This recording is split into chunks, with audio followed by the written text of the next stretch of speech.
both in the gold lane as well as in the jungler role. But with the Clint ban, they want to win that gold lane for sure. So maybe maybe for RRQ, we want to go for the Nathan or the Beatrix, but the Nathan immediately is the answer for TODAK, and you'll understand why.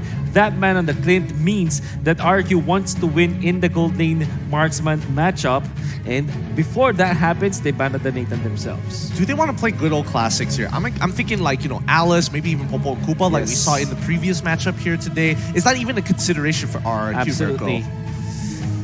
This is going to be very, very interesting to see right now. The bans coming in has just been 2 gold laners, right? Nathan and that Clint has been taken away. Let's see what RRQ goes for. Maybe perhaps another gold laner to just limit Chiku's heroes, because so far it is 2 heroes targeting that man. And Formay is most likely going to be the one playing that Lancelot once again. Yup, 3 bans towards Chiku. It's moving that way. It's moving that way, Wolf. Alice, Popo, and Koopa is going to come up. They got to figure something up. And there you go. Yushin is gone. Well, it is match point for RRQ. Definitely TODAK wants to bring out the big guns themselves. But for RRQ, with this Brody ban, you're going to be looking at the Beatrix in the side lane. Maybe somewhere along the lines of a Popol and Koopa, like you just said. The Angela. So it's the Aldous and the Angela combo, which kind of means that this Matilda will be the mid laner. For TODAK, they can adjust accordingly. They can pick up somewhere along the lines of maybe an aggressive roamer, maybe a Jawhead, for example, or maybe a Gronk, so that they can invade against this greedy composition coming out from RRQ. That being said, this Paquito, we still don't know where his lane will go. We don't know if he's a jungler or in the next B lane for this time. And this is what I love about RRQ. They're kind of very flexible with their draft. Yeah. How crazy would it be, Gideon and Wolf, if RRQ wants to take the Ling as well? You said greedy, why not go all the way? Yeah, I mean, I will not be surprised if that happens. It doesn't sound too out of the ordinary here, but I think carry as well as the Estes. Okay. I like that. Yeah, I really like that, man. RRQ's composition, they want to dive. And what do you do against dive? You heal it up and you kite back. Now with this composition, they have very good front lines. They have the sustain, and now they have the damage to the beefy players, the beefy members of RRQ. If you're looking at RRQ, yeah, definitely they're beefy, but they don't have the range. Oh my word. Wow. Told you. Okay. Welcome to Indonesia, man. Oh my god. This is so interesting. We haven't seen carried in a while, but out of all the marksmen that he could have picked up, I was thinking maybe like a Claude. At least there's some outplay ability. Carry is just so in your face, so short range compared to the rest. I'm not sure here, but Chiku, he's gonna have a lot of confidence. But if you're gonna be looking at RRQ, they're all melee. Practically speaking, I mean, Matilda is ranged as well as Angela, but Matilda wants to go up close and personal. Aldous absolutely wants to hit in the face. That's also true with Ling and Paquito. So carry makes sense. And also, some teams pick up the carry so that you have true damage and HP-based damage against the Aldous, that's quite beefy on the beefier side. And in the laning stage, it's good. Will it work though? That is the bigger question. It makes sense, but against the overload of the side of RRQ, will it work? Let's see what happens, man, because again, a Ling has been left open. This is both of the teams going for a very weird draft, but let's take it to game 3. Will it be RRQ taking a 3-0 clean sweep against TODAK, or will it be TODAK coming back here and proving RRQ that they can stand in the best of 5? Do it once more! Hashtag Malaysia Boleh or hashtag Indo Pride in the comments. Well, there's only one way. Let's find out how this plays out. It's R7. We're getting his classic here on the Paquito. He knows how to put on a show, but Chiku against Sin, this is also an interesting matchup here because Chiku wants to hold the lane hostage against Sin and punish him whenever he can. Sin, understanding that he is going to hit level 2 first, as long as he sacrifices some HP, that's totally fine with him. He wants the wave to push back. So the carry has been picked up by some teams to kind of answer the Aldous, and sometimes it's good at that. But here's the thing. For TODAK, they want to go for the Estes, which I do like in combination with the carry. At the same time, though, RRQ Hoshi, they're very greedy. If you're looking at their composition, early stage and the mid stages of the game, it will take like a lot of outplays for RRQ Hoshi just to dish out the damage against TODAK. Then again, he can actually be passively farming on RRQ Hoshi. If you're looking at TODAK, surely they have good engage, but they don't have the hardcore like turret pushing. Maybe from the carry, but it can easily be defended by RRQ Hoshi. Oh, look at that. Xin actually going for the minions very aggressively, taking so much damage, almost dying there. But again, with the help of the Angela, just babysitting him, it is going to be really, really easy for them to keep on doing this. Look at that. Xin, even though he is a melee hero in this matchup, is going to be actually, wait a minute, top side, R7 goes in for the knockouts right onto Momo now, with a lot of damage being placed. Formay still was the one able to secure that jungle creep. Yep, and they both haven't used their retribution. It's really important that Moon hits level 4 here. Clay just hit it off of one extra minion here. As Albert is going to head towards possibly this bottom side after he gets his purple buff. Yeah. Bottom side is the most vulnerable. Again, right, going against that carry, what you want to do is just keep on banging on his doors, but maybe he is waiting for Sin to hit that level 4. Once that ultimate comes up for Aldous, it's going to be making it much easier to get the gank over onto that carry. I wonder if TODAK even considered something along the lines of Rafaela instead of the Estes. Because the thing is, Estes cannot hold hands with the Lancelot. We know for sure that whenever the Estes, and of course I came from the Philippines and Blacklist International plays this a lot, they don't want to combo it up with the Lancelot because the Lancelot is generally, you know, very mobile and will get in and out of the bubble that they want to make. But at least they do have the carry, so that is the main recipient of this Estes. However, TODAK, might want to concede the turtle. Oh no, Chiku! Okay, he has Flicker. He has Flicker. It's totally fine. It's totally fine. Yums hasn't hit level 4, which is rather odd because they're sacrificing turtle here on this top side as Clay continue to be a nuisance to Formays for now. Momo, on the other hand, you know, he's not really struggling against Large 7, but he is a level down. So the big question right now is they are losing out a little bit of EXP here and there. It's going to start building up. But the question is, how is RRQ Hoshi going to start pushing their advantage and start getting that economical lead? My guess is through this bottom side, even though Yums is there at level 4, they might just decide to punish Formays in his own jungle. Yeah, that's the question that we need to see answered here for RRQ. Do they want to meet this Estes head-to-head, or maybe do they want to just go to the other side of the map? Well, wait a minute, it's going to be Vin actually engaging on the Chiku guys. Sin is still there, available, but Moon has rotated to the bottom side as well, as TODAK will be able to get some more pressure here and will be able to force RRQ back under that turret. You can see that the top lane is going to be a static lane for both the Esmeralda as well as the Paquito. They're just clearing the waves. But R7, he's just got a level advantage over the Esmeralda. Kind of means that we'll be on a much faster. Maybe they're really targeting the turtles now for RRQ Hoshi. Surely they don't have the strength when it comes to the early game, the mid game composition. But if they get enough items like R7 with the Bloodlust Axe, it could be enough to kind of at least take the turtle away from TODAK.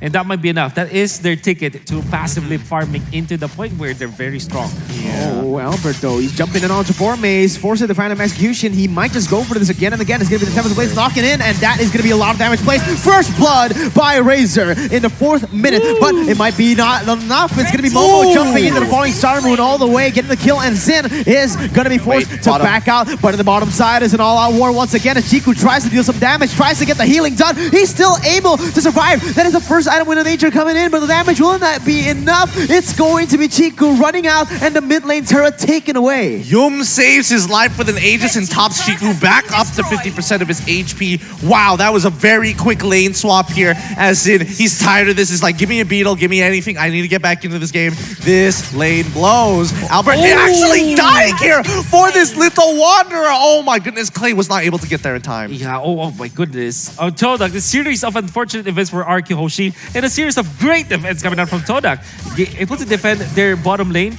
surviving with Chiku guys, and also survives another gang in bottom lane. They get the mid lane in exchange for nothing in the bottom lane, and as well as the Little Wanderer on top of the turtle now. That chain of events from TODAK really gives them a chance of extending this series into a 4 game. It's really good, honestly. And R7 actually jumps into a 2v1. Oh my god! The healing will come through from Yums as the damage will come as well. But look at that, the enforcements are here. Albert doesn't have the purple bumper. He's going to jump all the way under the turret right now. The Temples of Blaze is not ready just yet. He's going to pop it right now. Perfect timing from Albert. But it's going to be the win of nature. Not going to be enough as R7 jumps in and takes the kill. Following it up, Xin is in a 1v2. It is about to be a 1v3 soon, and I'm pretty sure he's not going to be able to run out of this one. The Phantom Execution to take him down as 4 Maze will pick it up. But we're seeing it all over again, right? RRQ Hoshi is able to get 1 extra kill in this particular situation, and they're able to get the turret as well, which is great. But how long is this going to go? 1K Goldie coming in from TODAK. We can look at the items right now. Wolf? Momo with this Enchanted Talisman heading towards the Dominance Ice, which is great because all the sustain for RRQ Hoshi will be stopped by that anti-heal. This is the item that they're waiting for, and so far Momo is kind of rich from the X-Blade, but look at that, R7. My god, you were talking about these guys. I was talking about him and instantly he performs there. He gets a 1v1, very cheeky 1v1, hiding in the bush probably. And Chiku just gets completely wiped out, but wait a minute, it is already the hard guard. Albert goes under the turret. What is this? He keeps on going and he survives. R7 with a backup. How do they make these plays happen? But it might be a little bit too much, then they can chew. Oh my god, TODAK going into the backside. R7 is going to get taken down. Killing Key picks up by 4 Maze. He's looking for more right now as Vin gets chunked to a quarter of his health taken away, but it is still TODAK with the initiation. I tell you how they were able to do it. The first time that Albert did that play, diving under the turret against 4 Maze, he was successful, but this time 4 Maze knew the timing on how Albert wants to approach it and dodged it with the Phantom Execution perfectly well. Look at that, retribution. Really nicely done, really nicely done. Quick drive-bys here. That's all they want, but they're also keeping Sin in check here. As long as Albert's getting disturbed by the rest of the team, 4 of them in a matter of fact, while the hard guard is still down, they can start getting in these advantages. For example, Turtle, which RRQ do not want to go in for because Vin doesn't have his ult.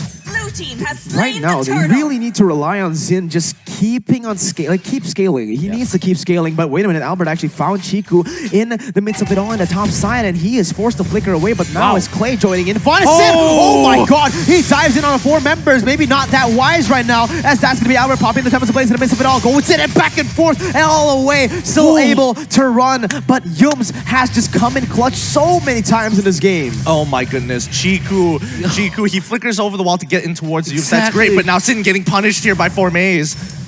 The 4 Maze really respecting the fact that Albert can be there and he did not push his luck. And Chico, guys, actually flickered not deeper into his turret up top, but going into the area of the Estes. And wow, Albert dancing with death. Oh, this is so close. These games are just, oh my goodness. It's really coming down to like Vin as well as Yums at this point in time. Everybody else is performing really, really well. Very sweaty game, as people will say. But a great push coming up from TODAK bottom lane. R7 cannot do anything about that. They're looking for a collapse here. Yeah. That's a flank already for R7. He jumps in on the Chiku right now, still able to cut away, but it's going to be Albert in the 1v1 against Moon, maybe with 2v1 right now. 4 Maze, he jumps to the backside. Clay still able to flicker away. Albert keeps on going. Black Shoes has been popped. Is it going to be Albert in a 1v3 outplaying? It doesn't seem like it, but he gets away. But again and again, TODAK use all this as a distraction to take the objectives. Yeah, I mean, they're getting the objectives, but let's not forget that Sin is currently hard farming up on that top side. He doesn't realize he can keep on pushing on for another turret as RRQ have to deal with the amount of pressure that TODAK is putting on them as 5 now. Oh man, the strength of TODAK. The ultimate bonding experience is coming through, but there will be a defense from RRQ Hoshi. Here's the thing, right? TODAK is able to just get so much out of the map to the point where they have now a 3.3 thousand gold lead. If they continue to do this, maybe get the Lord and then eventually take over the jungle of RRQ Hoshi, there might be not enough real estate for Sin to work with as well as Albert. Again, they have to share this. It's a very greedy draft coming up from RRQ Hoshi. I'm not entirely sure if it will work, but at the same time, TODAK is not making it work. Yeah, absolutely, man. You can see, all right, what TODAK needs to do right now is just use that gold lead to their advantage. Don't really go for these crazy fights. Once again, the RRQ forces on them and just play for the objectives time and time again. We've seen RRQ crack under these objective-heavy games. Oh boy, I mean, it's tough. I mean, these objective-heavy gamers coming in, most are just looking for the hard ego challenge. Like, especially when you look at Chiku here, who's getting babysit by Yums as long as possible. You would think that at some point RRQ would have punished him. And yes, it did come out 2 times, but afterwards, these past 3 engagements have been very, very difficult. And R7 finally having to pay the price here after they failed twice to kill Chiku. And now R7's in a situation where he really needs Yums to get out of the picture. Oh my god, it's gonna be the purple buff taken away by 4 Maze right there, and that is the retribution actually used by Albert. So the retribution gone and the purple buff not in the hands of him. It might just be the Lord taken away, but Albert jumps into a 4-man. It doesn't even care. R7 joins in a minute. It's gonna be the tempo the play is used up right now, but not for long. He gets taken away, and now it might be RRQ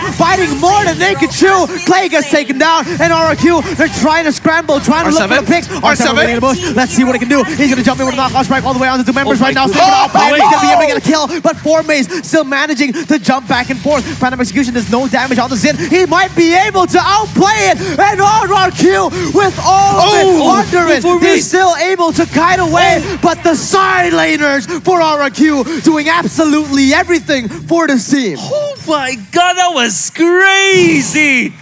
What a long fight. RRQ Hoshi, they had no rights to fight under the Lord because they didn't have the retribution Albert, but they did anyways. But they were their main focus was the heroes anyways. They didn't want to take the Lord. They just focused on heroes. However, TODAK with good plays, good dodges, as well as the damage coming out from Moon. Chico guys just running through, using the Phantom Step. Well done coming out from the rest of TODAK.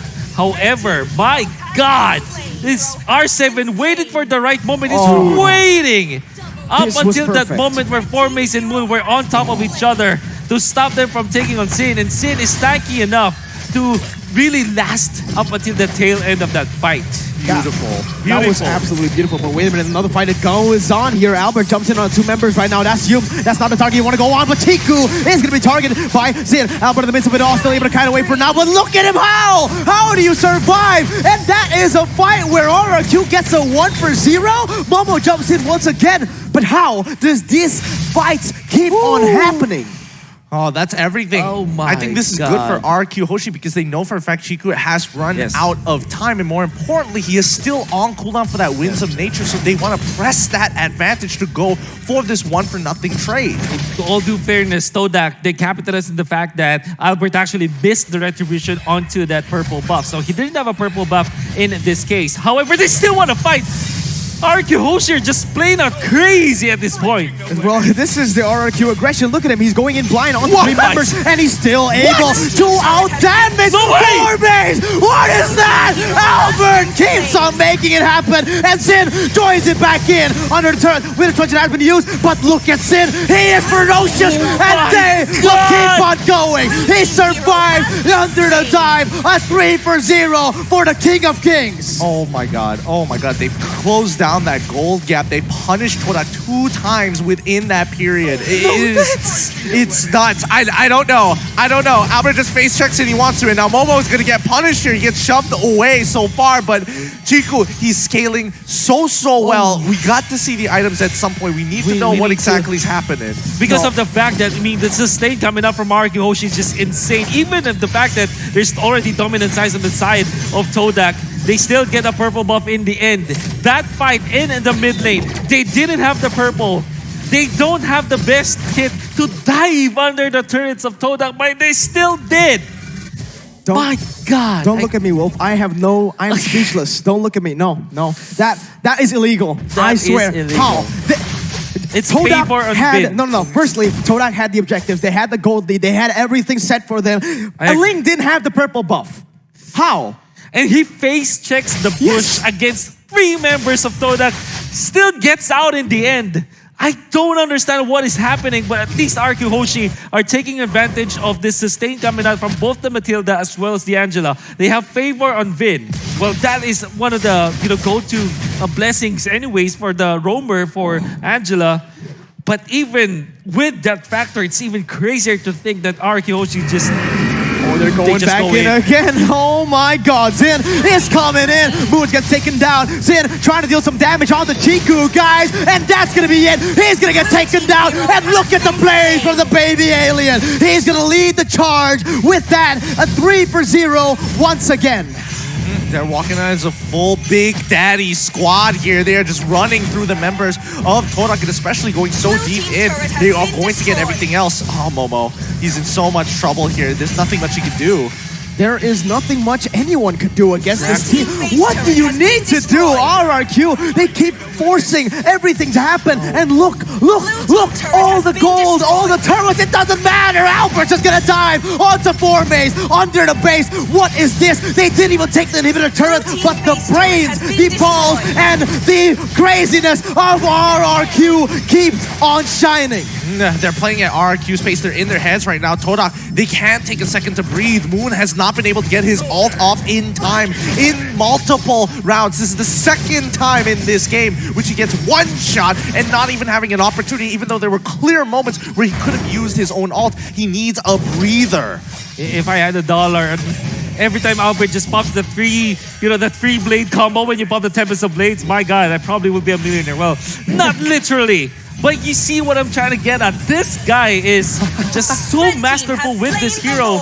And I guess this translates to also the mastery of the RRQ Hoshi squad with that hero as well. It's not just one player having the mastery of the Ling, it's the entire squad that knows the limits of the hero themselves, and they put the trust into Albert, and Albert, as well as the rest of the RRQ Hoshi, are just way too confident in this game because they know their limits.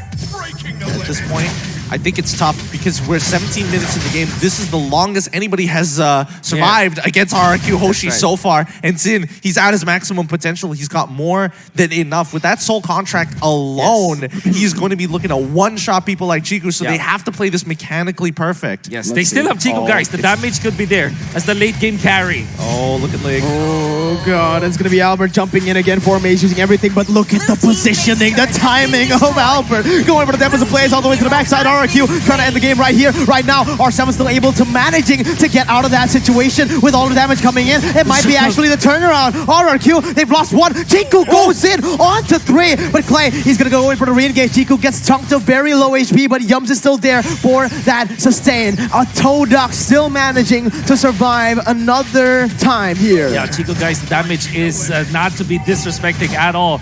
Do take down the RRQ Hoshi. Albert smelled blood as 4 maze already popped the Phantom Execution, and he knows that the way that that 4 maze was able to dodge his initiation was because of that ultimate. The openings are there. The openings are definitely there, but TODAK have finally kind of like gotten their breath of fresh air that they needed. They've been tunnel visioning really, really hard to the point of kind of losing track of their own gameplay. But TODAK, once they get into this high ground defense, they snap out of it again. So it's back down to the 50-50, but RRQ have a significant lead when it comes down to overall map play. I think at TODAK, knowing that there's only one base building left to their base, might be even beneficial to their team. They only have to defend their base for now, keep the waves out of there, and maybe funnel RRQ Hoshi into the point where they will overcommit in front of the carry. It is still true that RRQ Hoshi's lineup is melee based. They do have their tools they have their invulnerability frames courtesy of the Tempest of Blades, and they also have the gap closers. But the point is, this carry is still deals so much damage. Please use the black shoes. Oh my goodness. Oh, but they might go for the re-engage here. Clay forced to use the Winner's Trunch, and TODAK might go and collapse, and that's going to be the kill picked up. Albert, though, he's jumping to the back line. He's going to go in for the 4v5, still able to run away for now with a hard guard, but it's going to be TODAK on that damage, on that initiation. They're looking for the base right now. It might be over, actually. RRQ, might they have made a mistake here in the last minutes of the game? So far, you're still able to defend, but that was huge for TODAK. Really huge, in a matter of fact. Momo managing to get a good chunk of that shield away as Albert came in with the hard guard on top of him. Some good execution from TODAK's side, but also there's no way that they can finish it. Not just yet. They don't have the right conditions. And more importantly, Sin not even having to be there, continuing to be a threat by just pressing an open inhibitor down through that bot wave. Big credits to TODAK. They are brave enough to get out of their base. Normally, teams that don't have any more inhibitor turrets are really just too afraid to get out of their base, and it makes sense, right? But then they are deep into the river, in fact, and they have spotted out where Ling is, and RRQ Oshi are kind of surprised about this. R7 gets the unstoppable as he takes down the mid laner of TODAK, Albert, with 2 purple buffs now. Might this be the end of the game? 7 seconds on the clock for Turtle, 40 seconds for Moon. This is so important that Lilia is the wave clear of TODAK, and RRQ Hoshi, they still have 30 seconds to maybe push it against TODAK. Mechanical mistake. It's happened for a 3rd time already. Unfortunately, it's really rough here, but we've already hit the 2.5 million peak viewers out there who are watching this game. You are absolutely in the right place. You are, and guess what, ladies and gentlemen? Remember, the M2 record is 3.08. We can do it right here in the day 2 of playoffs. Share it with everyone you know, because we are going to the top this time around. So is RRQ right now at this pace with 6,000 gold and that Enhanced Lord onto their name. Will it be the final fights commencing in that base? Let's see how RRQ Hoshi actually manages their lane. Some teams, they do it one after the other. Sometimes they go all in together with the Lord. It seems like RRQ Hoshi, the spawn of the Lord, did not favor them at all. At least now, all of the lanes will be pushing alongside each other. All they have to do is execute properly. Find the right target. I mean, for Maze, Albert is already on that case. But when it comes to dealing with Chico, guys, wonder what RRQ Hoshi, how RRQ Hoshi will approach that. Well, they're just gonna have to target him here. Comes to fight. Oh, look at the damage though. It's actually going to be TODAK coming in. A lot of damage has been placed, but Albert is going to be able to jump all the way to the backside. Sin. Now 7 needs to be careful though. Sin, he's targeting the base. Everyone's going to be able to get it down. That's going to be the base targeted by RRQ. Will it be able to end? No! Oh! With the defense, they're still alive. R7. They're still in it. And TODAK, they've done it. A 4-0. As Jiku picks up the triple. This could be a one-way push. No, they actually survived that. How did they pull that off? TODAK, now this is going to be a one-way push. Clay cannot do this by himself, and this might just be the game. They still have minions with them, and they still have another set of minions moving into the mid lane. How can Clay do this? No way, He's Clay. trying. Clay's gonna try, but he's not gonna be able to do it right here with the Winter's Truncheon pop. It's gonna be him taken down, and boom, That's bang, it. bada bing, TODAK coming in with the comebacks. RRQ, are you ready for game 4? Oh my God! They've done it! They've taken a game off the Kings! Good victory here! Hashtag TODAK Langar as they bring it over to game number 4. 2-1. This doesn't happen often. Oh my goodness, this is a good